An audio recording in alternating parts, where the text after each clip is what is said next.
Dispozitivul tău necesită reparație? Oferim diagnostic gratuit.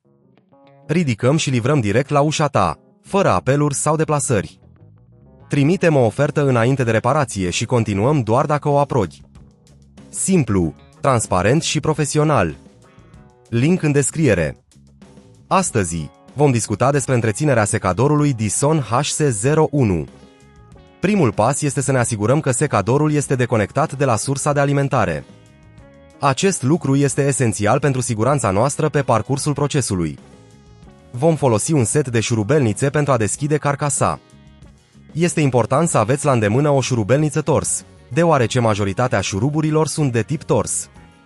Începem prin a scoate cele 4 șuruburi de pe partea inferioară a aparatului. După ce am îndepărtat șuruburile, ridicăm cu grijă carcasa.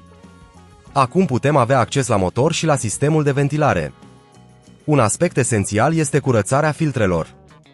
Acestea pot acumula praf și păr, ceea ce poate afecta performanța secadorului. Recomandăm curățarea filtrelor la fiecare 3 luni sau ori de câte ori observați o scădere a puterii de uscare. Folosiți o perie moale pentru a îndepărta mizeria de pe filtre. Dacă considerați că acest lucru este prea complicat, amintește-ți că oferim diagnostic profesional fără obligații. După ce am curățat filtrele, ne îndreptăm atenția către motor. Verificăm dacă există acumulări de praf în interiorul secadorului. Este recomandat să folosiți un aspirator cu un accesoriu mic pentru a aspira praful și murdăria acumulată. Acest pas este crucial pentru a preveni supraîncălzirea motorului. După ce am curățat interiorul, este timpul să ne reconectăm carcasa.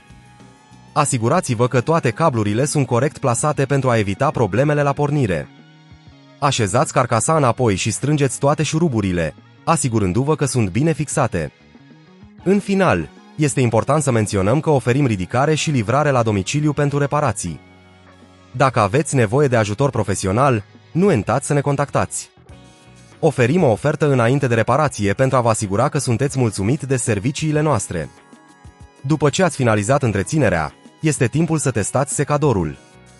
Porniți-le și verificați dacă funcționează corect.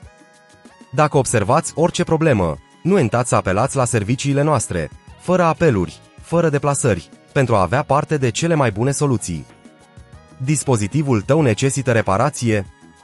Oferim diagnostic gratuit. Ridicăm și livrăm direct la ușa ta, fără apeluri sau deplasări. Trimitem o ofertă înainte de reparație și continuăm doar dacă o aprobi. Simplu, transparent și profesional. Link în descriere.